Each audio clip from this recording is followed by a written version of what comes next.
Hello friends, smart study अड्डा में आप सभी का स्वागत है।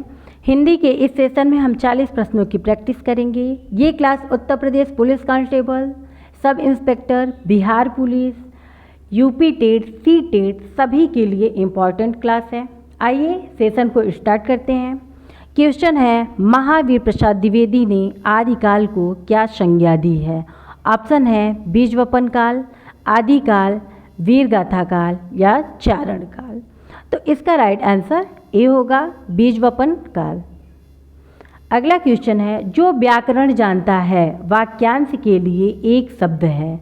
वैज्ञानिक, बहुज्ञ, व्याकरण या फिर शास्त्रज्ञ। तो इसका राइट आंसर सी होगा, व्याकरण।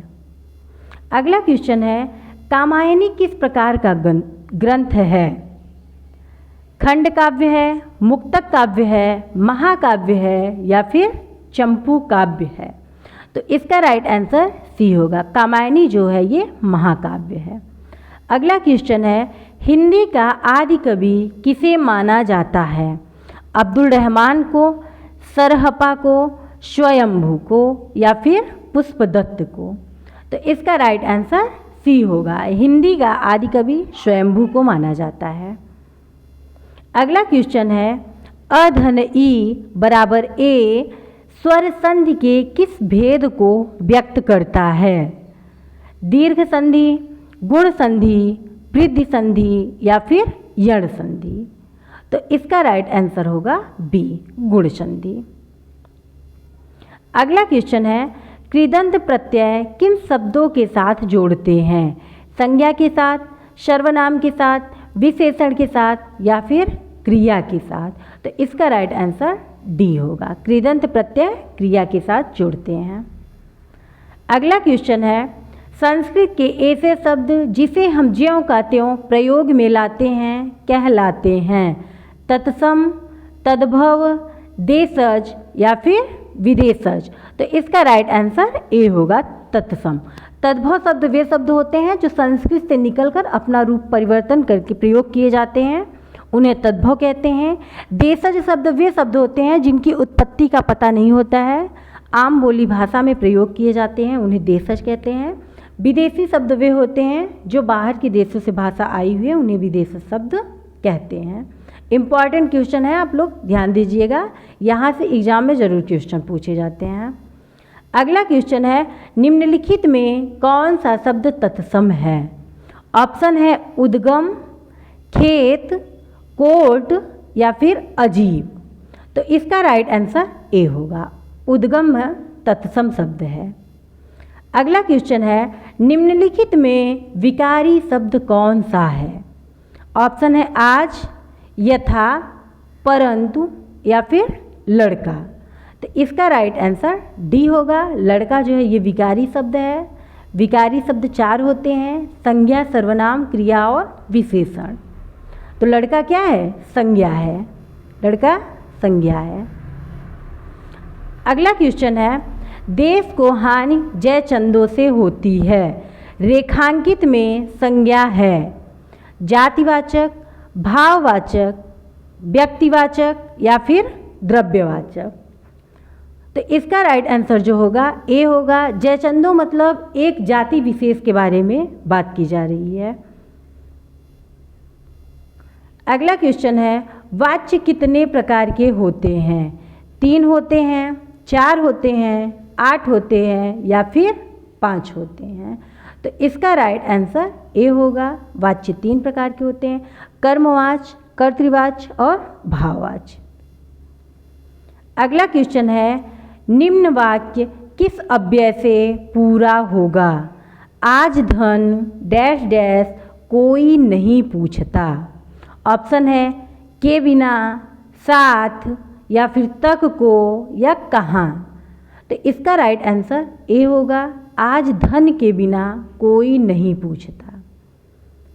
अगला क्वेश्चन है, तुम्हें क्या चाहिए रेखांकित का सर्वनाम भेद है? निजवाचक सर्वनाम, प्रश्नवाचक सर्वनाम, संबंधवाचक सर्वनाम या फिर निश्चयवाचक सर्वनाम? तो क्या को रेखांकित किया गया है? इसका राइट आंसर बी होगा, क्या, कैसे, क्यों, ये शब्द प्रश्नवाचक होते हैं।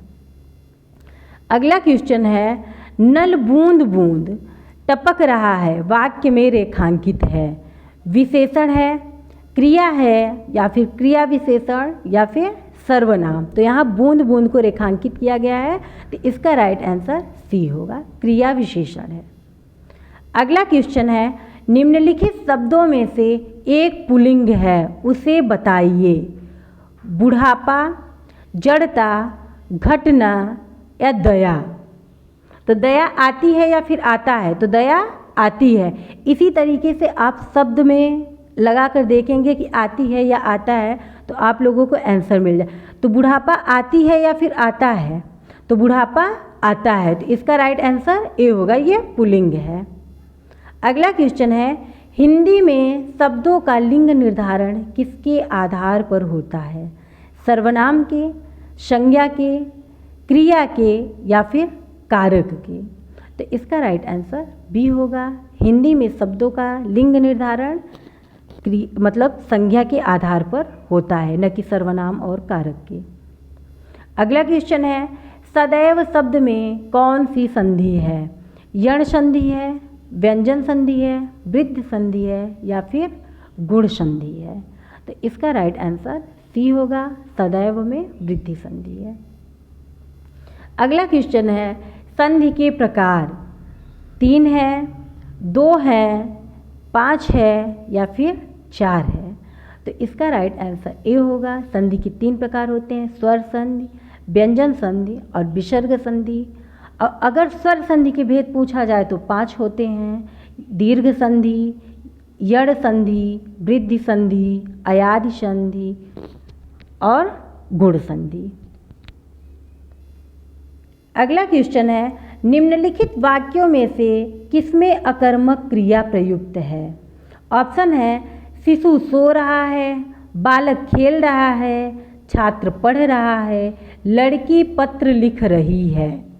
तो इसमें अकर्मक क्रिया पूछा है, तो इसका राइट आंसर ए है, शिशु सो रहा है। सोना जो होता है ये अकर्मक क्रिया है, यहाँ कोई कार्य नहीं हो रहा है। जहाँ कार्य का होना पाया जाए वहाँ पर सकर्मक क्रिया होती है। अगला क्वेश्चन है, हिंदी वर्णमाला में अंक और अह क्या हैं? स्वर हैं, व्यंजन हैं, अयोगवाह हैं, या फिर संयुक्त अक्षर हैं? तो इसका राइट आंसर सी होगा। अंक और अह जो है ये अयोगवाह हैं। हिंदी में स्वर जो होते हैं 11 होते हैं, व्यंजन 33 होते हैं, संयुक्ताक्षर 4 होते हैं, छ, त्र, ज्ञ और स्र। आप लोग ध्यान रखिएगा। अगला क्वेश्चन है, रचना की दृष्टि से क्रिया के भेद 3 होते हैं, 2 होते हैं, 4 होते हैं, या फिर 5 होते हैं? तो इसका राइट आंसर बी होगा। रचना की दृष्टि से क्रिया के 2 भेद होते हैं, सकर्मक क्रिया और अकर्मक क्रिया। अगला क्वेश्चन है, बहराइच, सुल्तानपुर, रायबरेली किस बोली के क्षेत्र हैं? ऑप्शन है, छत्तीसगढ़ी, बघेली, ब्रजभाषा, या फिर अवधी। इम्पॉर्टेंट क्वेश्चन है ये, इसको ध्यान दीजिएगा। तो इसका राइट आंसर होगा डी, बहराइच, सुल्तानपुर, रायबरेली अवधी बोली के क्षेत्र हैं। अगला क्वेश्चन है, कबीर की भक्ति का स्वरूप क्या है? सगुण है, सूफी मतवादी है, वैष्णव मतवादी है, या फिर निर्गुण है? तो इसका राइट आंसर डी होगा, कबीर की भक्ति का स्वरूप निर्गुण है। अगला क्वेश्चन है, इनमें से कौन सा कवि अष्टछाप का नहीं है? ऑप्शन है, सूरदास, कुंभनदास, नंददास, या फिर रैदास। तो इसमें नहीं पूछा है, तो इसका राइट आंसर डी होगा। सूरदास, कुंभनदास, नंददास ये सभी अष्टछाप के कवि हैं। अगला क्वेश्चन है, मुख विवर के खुलने के आधार पर स्वर कितने हैं? ऑप्शन है 4, 3, 2, या फिर 7। तो इसका राइट आंसर ए होगा। मुख विवर के खुलने के आधार पर स्वर के 4 भेद होते हैं, समवृत, अर्धसमवृत, विपरीत और अर्धविपरीत। अगला क्वेश्चन है, आ किस भाषा का शब्द है? इसे आगत व्यंजन कहते हैं। आ को आगत व्यंजन कहते हैं। एग्जाम में पूछा जाता है ये क्वेश्चन, इम्पॉर्टेंट है कि निम्न में से आगत व्यंजन कौन है, और आपको 4 शब्द दे दिए जाते हैं। तो ऑप्शन है अंग्रेजी, उर्दू, फारसी या फिर हिंदी। तो जो आ है ये अंग्रेजी भाषा का शब्द है, इम्पॉर्टेंट है, ध्यान दीजिएगा। अगला क्वेश्चन है विपरीत अर्थ का बोध कराने वाले शब्द को क्या कहते हैं? पर्यायवाची, समानार्थी, एकार्थी या फिर विलोम। तो इसका राइट आंसर डी होगा, विपरीत अर्थ का बोध कराने वाले शब्द को विलोम कहते हैं। अगला क्वेश्चन है किसी के कथन को उद्धृत करते समय किस विराम चिन्ह का प्रयोग किया जाता है? विस्मयवाचक चिन्ह का, अवतरण या उद्धरण चिन्ह का, प्रश्नवाचक चिन्ह का या फिर निर्देशक होगा यहाँ पर निर्देशक चिन्ह का। तो इसका राइट आंसर बी होगा। उद्धरण चिन्ह जो होता है ये इस तरीके से होता है, और प्रश्नवाचक चिन्ह ये इस तरीके से होता है, निर्देशक ये होता है और विस्मयवाचक ये होता है। आप लोग इसको ध्यान दीजिएगा। अगला क्वेश्चन है निम्न में मिश्रित वाक्य है। ऑप्शन है वर्षा हो रही है, मैं पढ़ता हूँ और वह खेलता है, सुधीर पढ़ता है, मैंने सुना है कि नीना पास हो गई। तो इसका राइट आंसर जो है डी है। अगला क्वेश्चन है गरीबों को वस्त्र दो वाक्य में कारक है। करण कारक है, संप्रदान कारक है, अपादान कारक है या फिर कर्म कारक है। तो इसका राइट आंसर सी होगा, गरीबों को वस्त्र दान दो। मतलब अलगाव, जहाँ अलगाव होता है वहाँ पर अपादान कारक होता है। अगला क्वेश्चन है जूही की कली कविता के कवि हैं। इम्पॉर्टेंट क्वेश्चन है। पंत हैं, निराला हैं, प्रसाद हैं या फिर महादेवी वर्मा हैं। तो इसका राइट आंसर जो होगा बी होगा, जूही की कली कविता के कवि जो हैं सूर्यकांत त्रिपाठी निराला जी हैं। आप लोग अच्छे से ध्यान दीजिएगा इसको। अगला क्वेश्चन है शब्द के 4 विलोम दिए गए हैं, सही विलोम शब्द का चयन कीजिए। आप लोगों को शाश्वत का विलोम बताना है। क्या होगा? मृत्यु है, नश्वर है, क्षणिक है या फिर मातृ है। इम्पॉर्टेंट क्वेश्चन है, बार बार एग्जाम में रिपीट होता है ये क्वेश्चन। तो इसका राइट आंसर बी होगा, शाश्वत का विलोम जो है नश्वर होता है।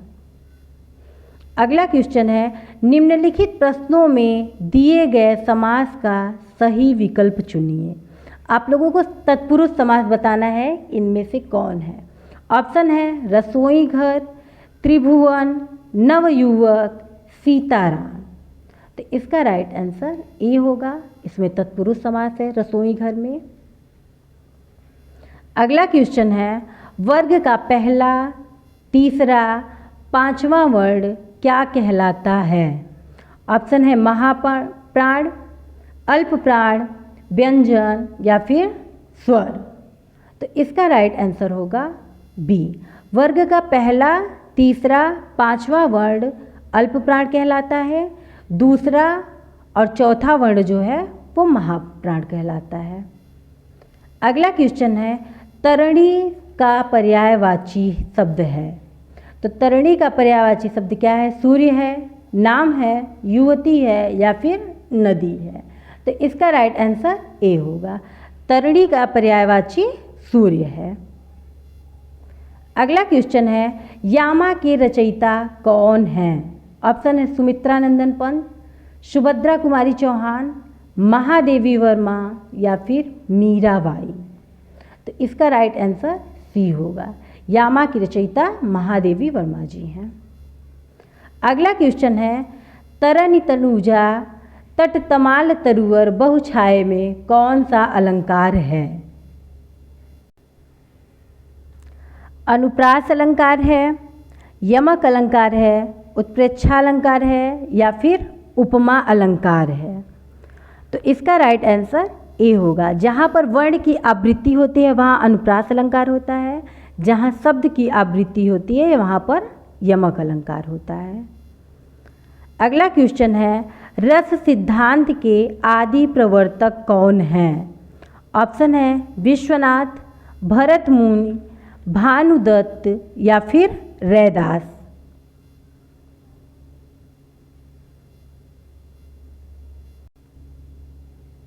तो इसका राइट आंसर बी होगा। रस सिद्धांत के आदि प्रवर्तक भरत मुनि हैं। इम्पॉर्टेंट क्वेश्चन है ये, ध्यान दीजिएगा। अगला क्वेश्चन है, चमक उठी सन 57 में वह तलवार पुरानी थी, रस भेद बताइए। वीर रस है, भक्ति रस है, हास्य रस है या फिर श्रृंगार रस है। तो इसका राइट आंसर ए होगा, इसमें वीर रस है।